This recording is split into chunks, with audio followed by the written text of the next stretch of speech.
Welcome to In Focus with Aijaz Haider. Armed conflicts continue to have a devastating impact on children. Virginia Gamba, UN Secretary General's Special Representative on Children and Armed Conflict, says, and I quote from what she said, "The wars of adults have taken away the childhood of millions of boys and girls again in 2020. This is completely devastating for them, but also for the entire communities they live in, and destroys chances for a sustainable peace," unquote. But while wars have raged in different parts of the world, children have been at grave risk in India, which claims to be a democracy, but which is in occupation of Kashmir. The UN Secretary General himself has voiced deep concern over grave violations in occupied and illegally annexed Jammu and Kashmir, and asked the Indian government to end the use of shotgun pellets against children. And he said, and I quote from what he said, "I call upon the Indian government to take preventive measures to protect children, including by ending the use of pellets against children, ensuring that children are not associated in any way to security forces, and endorsing the Safe Schools Declaration and the Vancouver Principles," unquote. And this is something he said in the UN report on children, which is 2021, which has recently been released. During mass uprisings in 2016, more than 1,100 Kashmiri protesters were partially or fully blinded in what was characterized by many as the world's first mass blinding. Many victims are children, some as young as 19-month-old Hiba, who was injured while sitting in her mother's lap in November 2018 in a southern Kashmir village. To discuss the statement of the UN Secretary General Antonio Guterres, I am joined by Gaur Gilan, eminent Kashmiri journalist and author of Kashmir, Rage and Reason, Ali Sultan, an international law expert, and Samir Pasha, a lawyer who specializes in extradition, human rights, and criminal law, and joins me from London. Thank you to all my panelists. As a matter of fact, before I get to Mr. Pasha, it's very interesting that during protests in Chile, this 2 years ago, police had used shotguns. And there were these partial blindings, which got an international outcry, and then the Chilean government discontinued their use. I also want to make it a point that these are not pellet guns, because it seems to indicate that air guns also use pellets. These are proper shotguns, Mossberg shotguns, and every cartridge can have 300 to 500 pellets.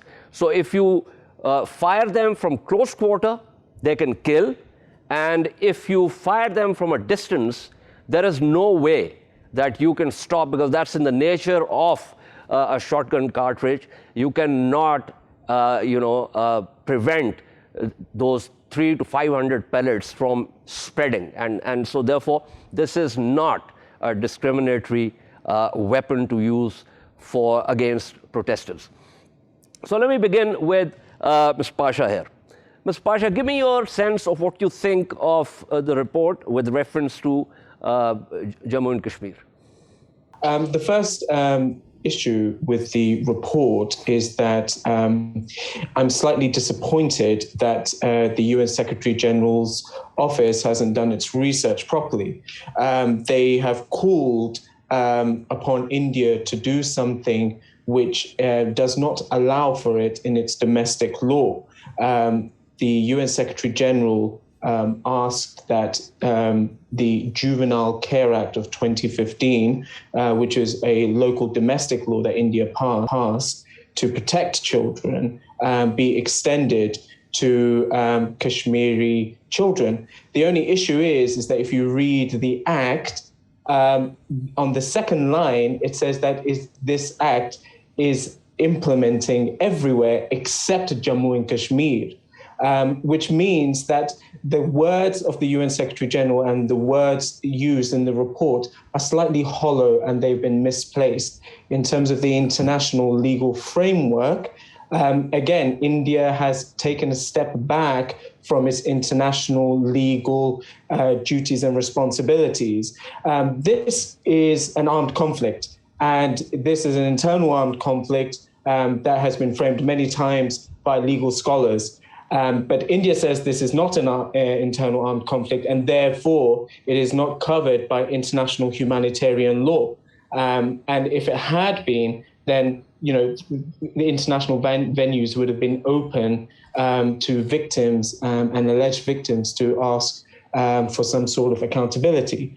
So the sad reality is that the UN's report on this, whilst its heart is in the right place, it hasn't been able to legally pinpoint and pin down the Indian government. Now, that's an excellent point. Let me ask you, draw on your expertise. There's also a sense that if the UN report is referring to a domestic law of India and wants India to extend it to occupied and illegally annexed Jammu and Kashmir, is that not in contradiction to the UN's own recognition of this as an occupied, disputed territory?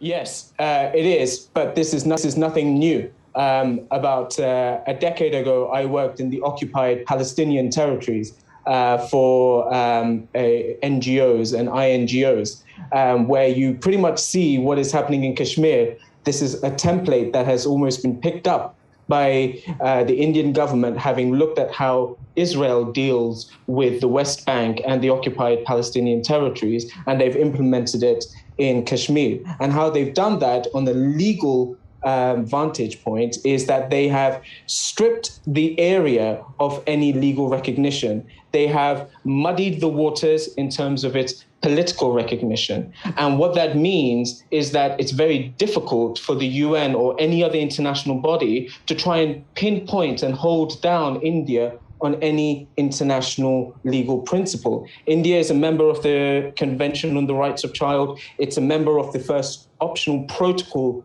on the Convention of the Rights of Child, which prevents and prohibits the use of children being recruited by militaries or paramilitaries in any armed conflict. But because they have stripped Jammu and Kashmir, and we know that one of the biggest events that happened in relation to this was the degradation of Article 370 in 2019, means that essentially there is no legal construct to provide for protection of the local Kashmiri population.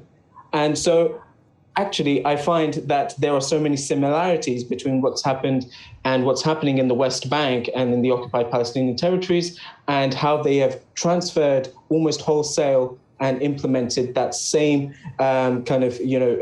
recognition or lack thereof in the Kashmir region. Right, that's diabolically fascinating. And let me pull in Ali Sultan on this. Ali Sultan, you want to add something, comment on what Samir Pasha is saying, is making some very relevant points. That's correct. I'd just like to, add that the report does mention that it is without prejudice to the international legal status of some of the issues that the report is covering. So there is that qualifier somewhere in the beginning of the report. So it doesn't entirely muddy the water in terms of Kashmir's disputed status under international law, which is what the United Nations Security Council resolutions ensure. So we should look at it more in isolation rather than as a subset of those Security Council resolutions. Other than that, it's essential for us to remember that there are multiple levels of international law violations that are involved here, beginning from international human rights law. Some of the instruments were mentioned: Child Rights Convention, then there is International Convention, Covenant on Civil and Political Rights, and of course then there are also international humanitarian law violations with the use of pellet guns, which has been going on for about a decade now, for over a decade now. So these are war crimes, essentially, and not just human rights violations. And then the use of these pellet shotguns also violates UN principles and guidelines on the use of firearms.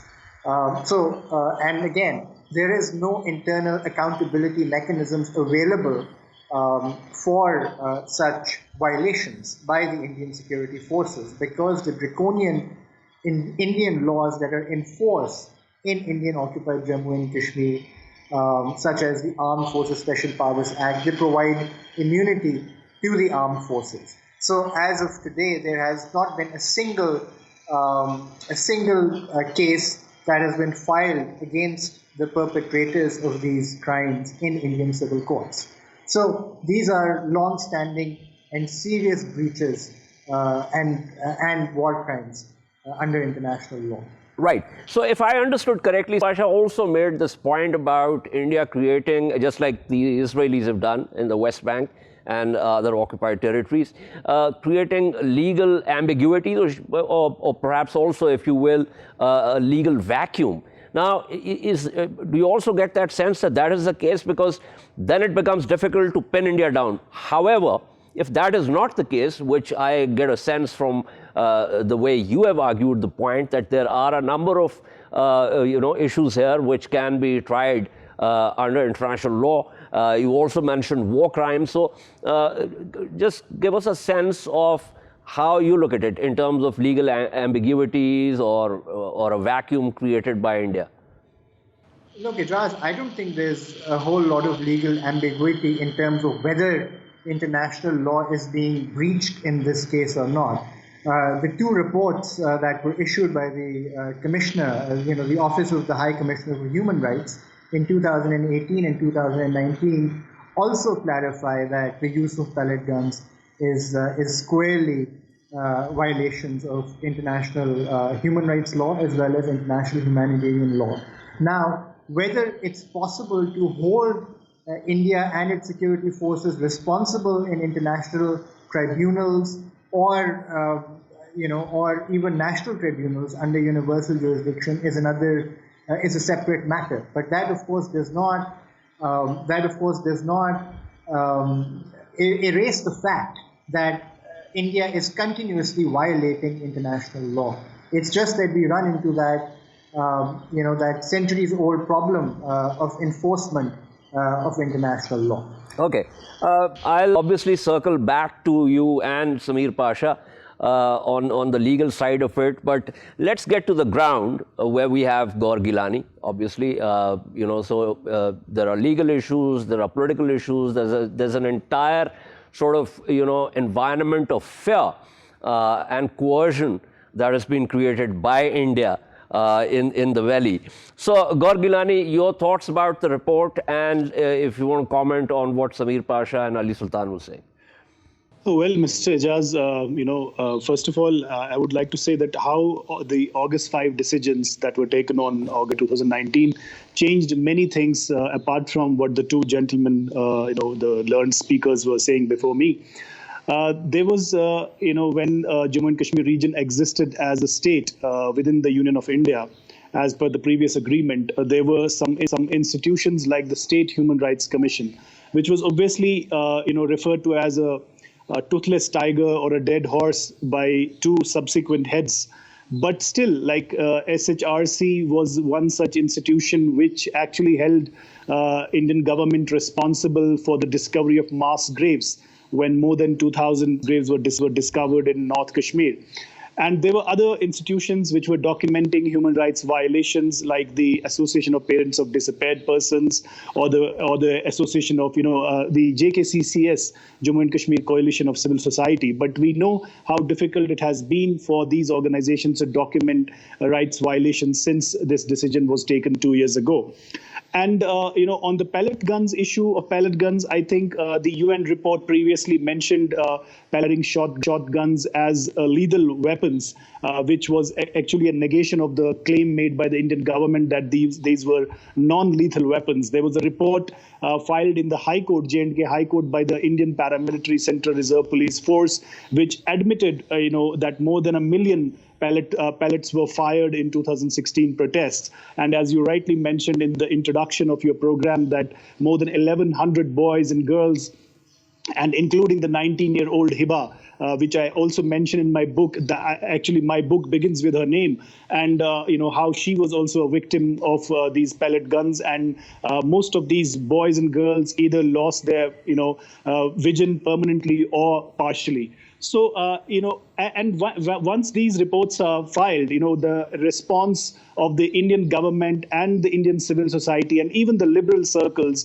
in India is that, quote unquote, these reports are airy-fairy, these are fabricated, and these are motivated under the influence of Pakistan. Earlier, they also alleged that the previous head of, human rights group was basically, they also mentioned his religion. So, I don't know what impact it has on the ground because I'm not a legal or international law expert or a human rights expert, but I look at things as a journalist and a political analyst and also as a Kashmiri. So I think, while these reports are welcome, and these are actually documentation, and it's also like, keeping record of the ordeal. But I am not sure that whether they can actually build pressure on the Indian government to mend its ways, because right now we are being governed by a set of bureaucrats and set of police officers who are de facto politicians and MLAs, member of assemblies, and they do whatever they want to do. And now, for your information, that the BJP-led central government has also declared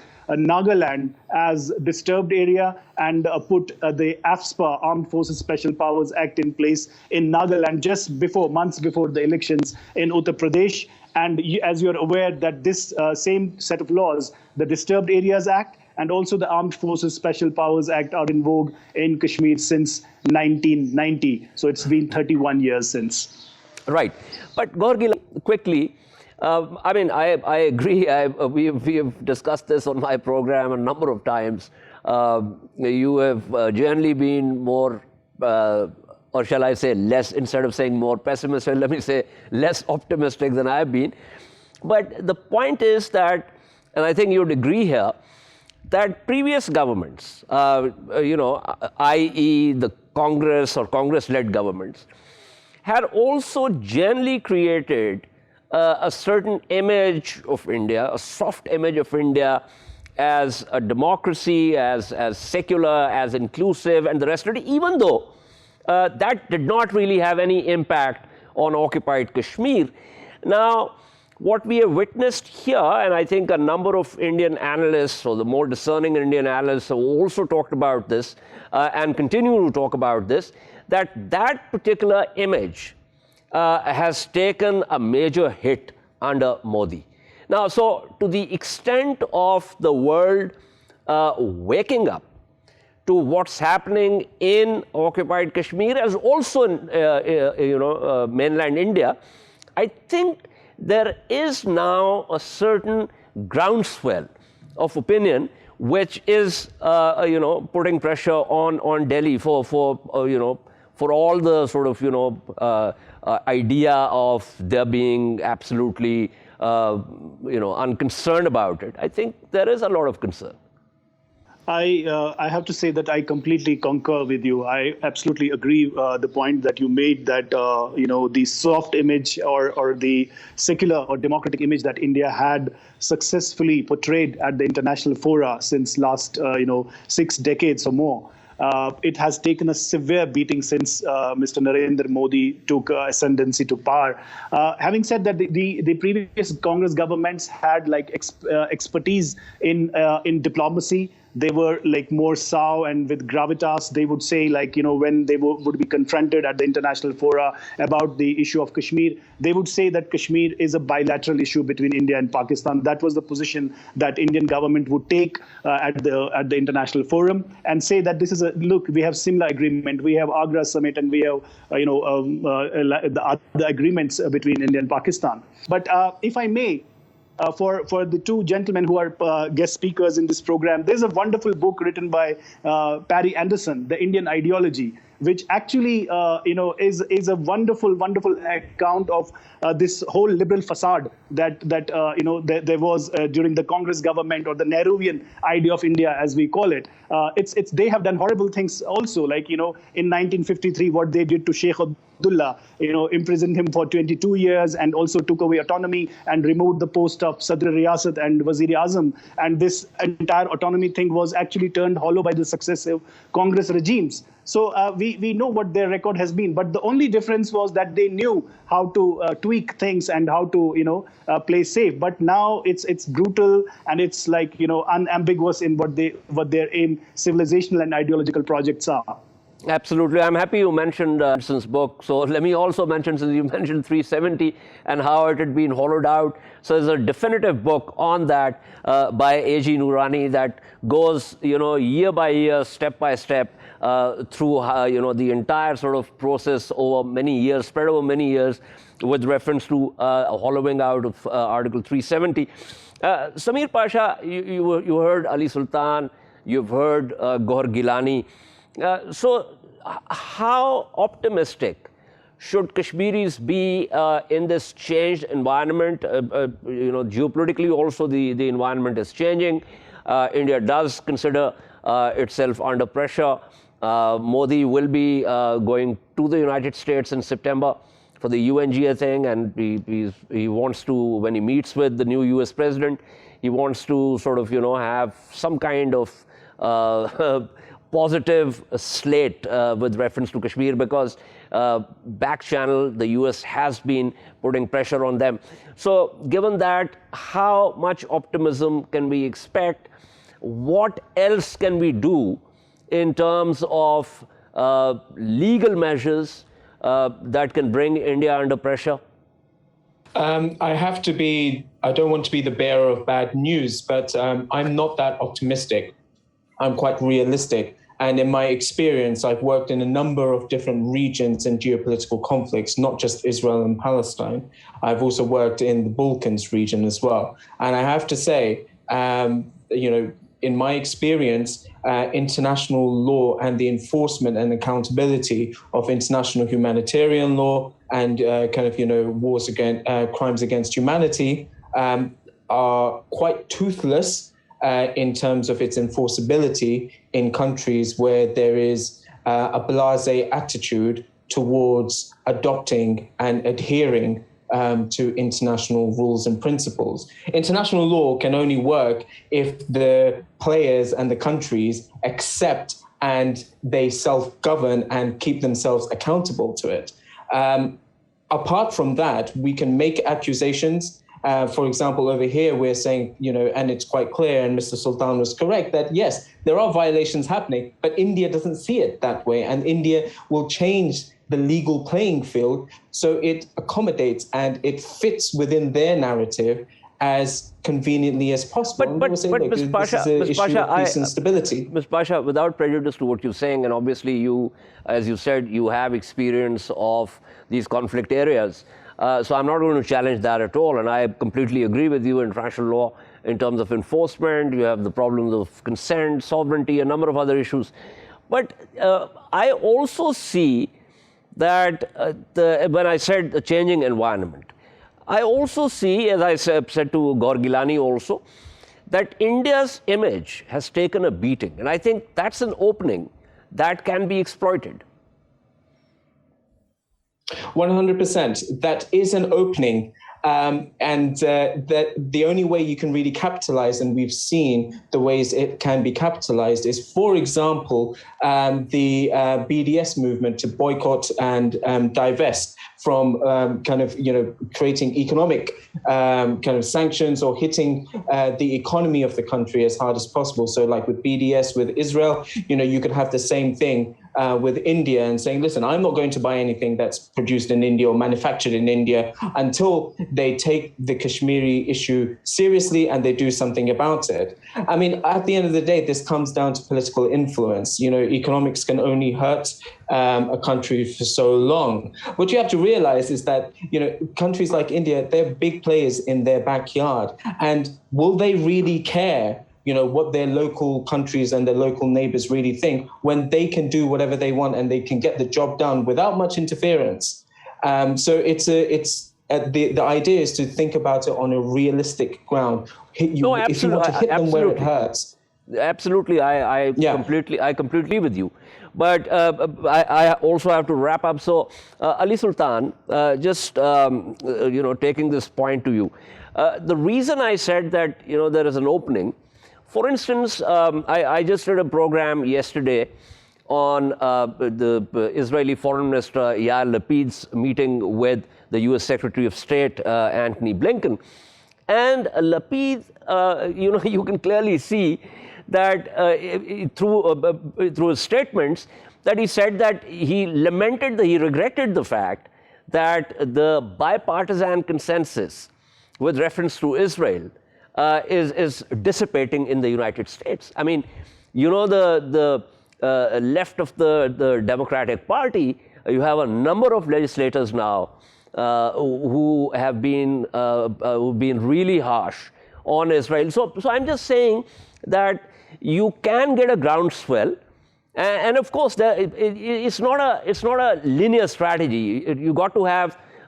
multiple approaches to bringing India under pressure. But I do think that Kashmiris and Pakistan, in support of Kashmiris, do have now better space to do that than they had under when India was under the Congress government.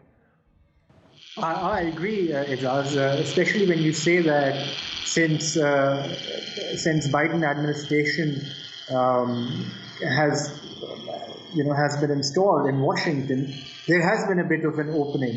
And one evidence of that is that recently there was an assistant secretary of the U.S. government who, in a congressional hearing, expressed himself very clearly that India should make positive human rights changes in Kashmir, in Indian-occupied Jammu and Kashmir. And one reading of the recent meeting between Modi and the Gupkar leaders is that it was done because of the pressure that was, that was applied from Washington, and also the selective lifting of some internet bans had to happen before Biden and Modi could have a phone conversation. So definitely there's an opening, and Pakistan and the Kashmiris, they need to continue raising their voice, and if they do so in the language of international law, that will make an even better impression vis-a-vis the left-leaning members of the Democratic Party, and so on and so forth. Right. Very quickly, Gaur Gilani, Ali Sultan mentioned the Gupkar alliance. They were supposed to have a meeting yesterday. That was Tuesday. It was postponed. Very quickly, where does that alliance stand? I have spoken to all the major leaders in the PAGD, People's Alliance for Gupkar Declaration. There are a lot of fissures and there are cracks because some of them want to find their relevance in Delhi and want to be Delhi's representatives in Kashmir and want to come in the electoral framework and be in the power structure. And there are other voices who are not happy that these leaders met the Indian Prime Minister in Delhi and actually provided an intellectual cover fire for Modi and Shah before they could, before Modi goes to America and meets the Biden administration, because the agenda of the meeting was not fixed, and whatever was discussed was on the terms of the Modi government, because they were concerned about two things: one, delimitation, and second, the electoral process to change the political centrality of Kashmir. So now these leaders are under pressure on the ground, and now they have started making strong statements after coming back to Srinagar and saying that we stand by what the Gupkar Declaration 2.0, that was nothing about us without us. And also that they declare the August 5 decisions as unconstitutional, illegal, and unilateral. So now they are making strong statements, but within, from my sources, there are a lot of cracks within especially National Conference. Right. So the 2 points here was that they realize that they're already largely irrelevant, and the irreducible minimum that they need to stay relevant is to tell New Delhi that without restoring the autonomy of the state, nothing further is going to happen. But as Gaur Gilani said, given their internal divisions, Delhi will also try its best to exploit those.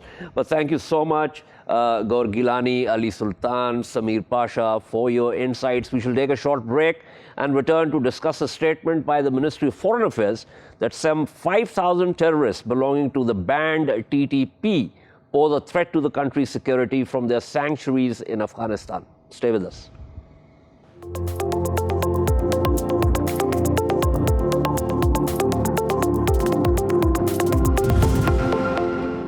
Welcome back to In Focus. The Ministry of Foreign Affairs has said that Pakistan faces a security threat from some 5,000 terrorists belonging to the banned TTP who continue to operate from their sanctuaries in Afghanistan. Responding to a denial by the Afghanistan's foreign ministry about TTP's presence on Afghan territory, the ministry in a statement said, and I'm quoting from that, the assertions of the Afghan side are contrary to facts on ground and various reports of the United Nations, which also corroborate the presence and activities of over 5,000 strong TTP in Afghanistan, unquote. The Afghan Foreign Ministry had earlier said, and I'm quoting from their statement, that Tehreek-e-Taliban Pakistan is neither founded in Afghanistan nor operates on our soil, unquote. The ministry in its rejoinder said that the TTP has over the past few years launched several gruesome terrorist attacks inside Pakistan using Afghan soil without any retribution from its hosts. The 12th report of the UN monitoring team, issued in June 2021, acknowledges TTP's distinctive anti-Pakistan objectives and notes its location within Afghanistan near the border with Pakistan.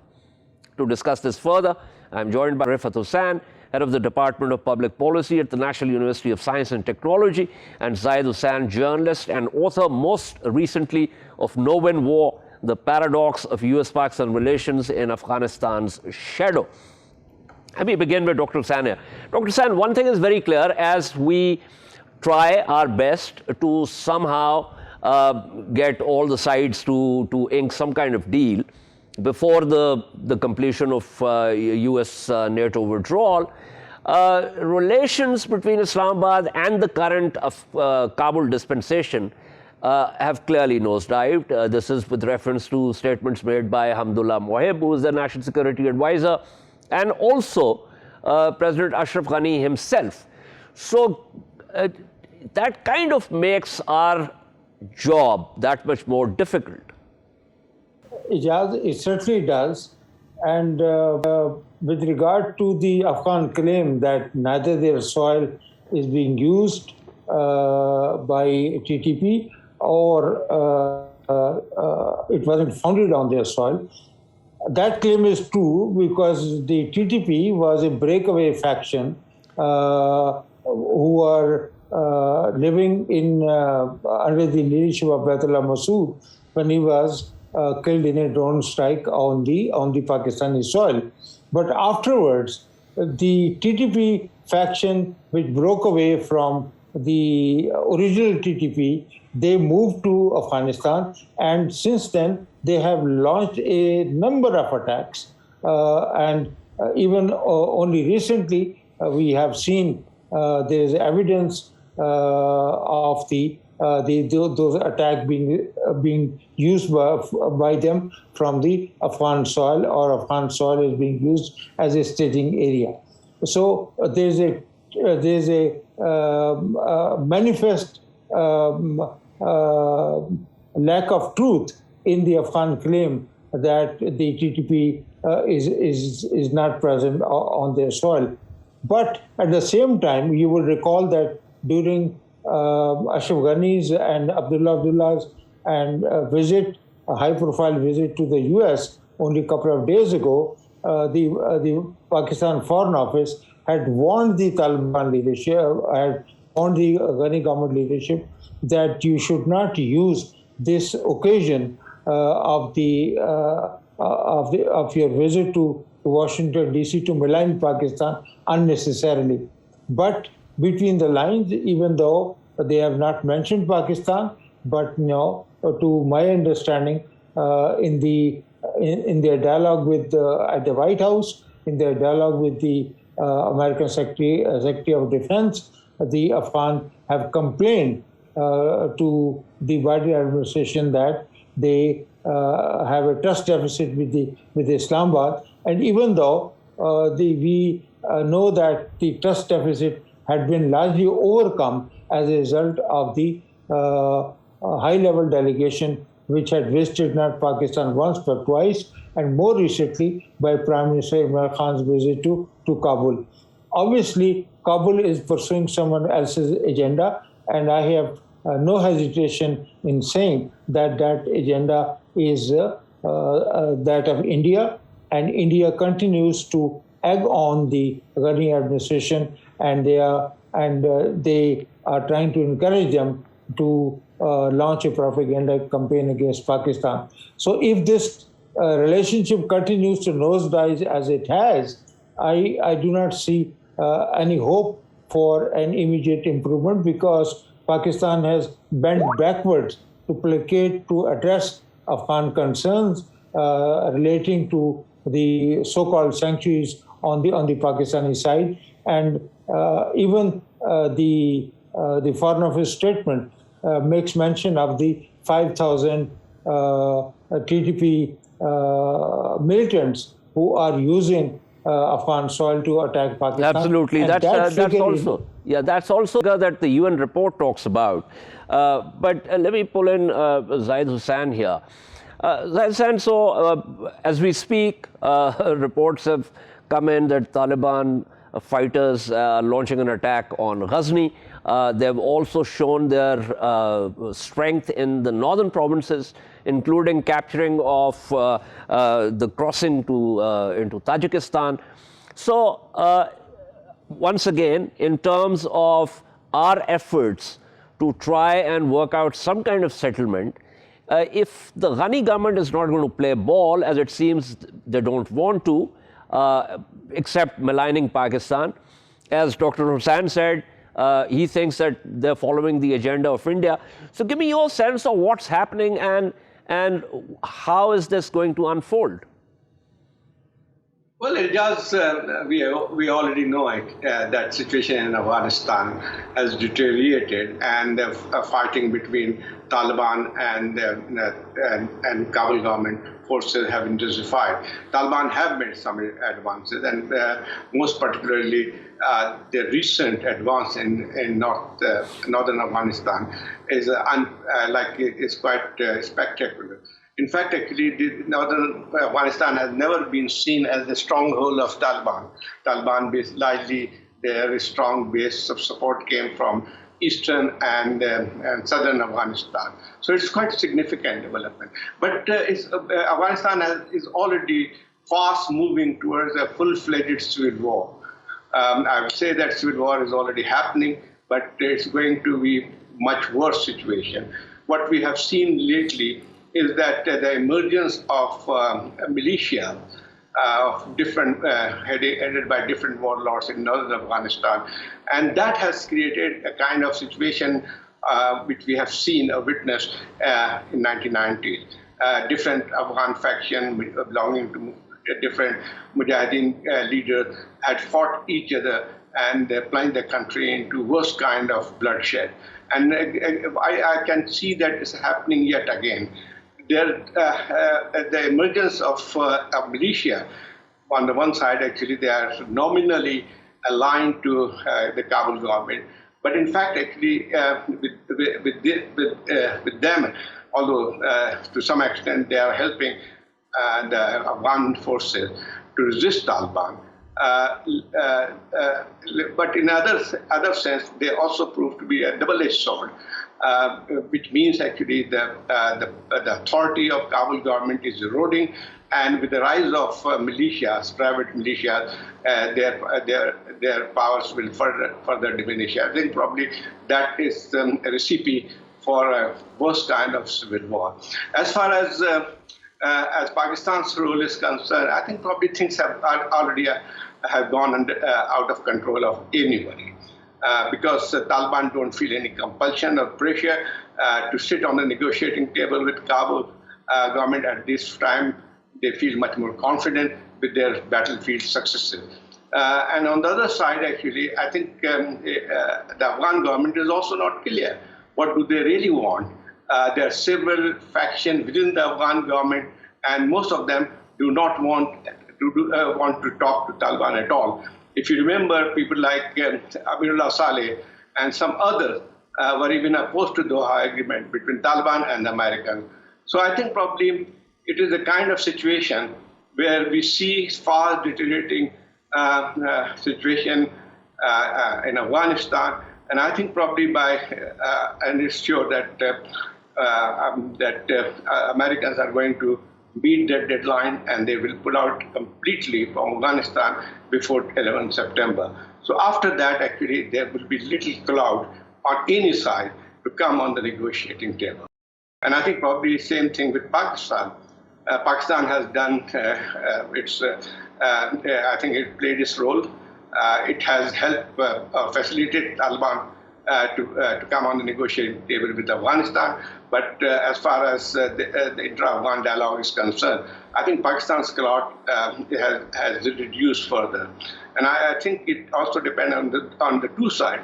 What do they really want, the warring side in Afghanistan? And I think probably what we are witnessing, a chaos, a very chaotic situation, and return to 1990 situation. And I think probably the fallout effect on Pakistan we have already seen. Pakistan. So we should Pakistan be. concern. So you said whatever we could do, we have reached that ceiling. You also obviously implying that we need to try and isolate ourselves from the fallout. With reference to the civil war, which obviously is already ongoing, the U.S. Top commander has also said, and I'm talking about General Scott Miller, he said the country, where this is talking about Afghanistan, could face very hard times if its leadership is unable to unite once international troops leave. And the warning has come just days after the UN warned of dire scenarios as the Taliban took hold of many districts.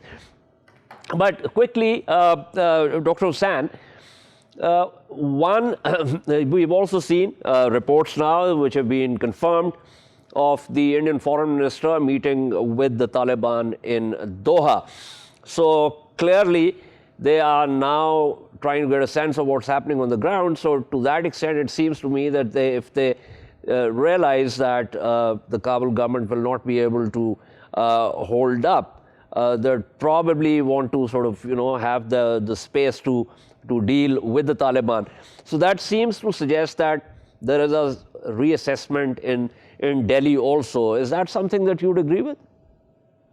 Definitely the attempt has been made, and we know that we still do not know what the Taliban, the reaction to this quiet meeting in Doha is, or what happened during that meeting.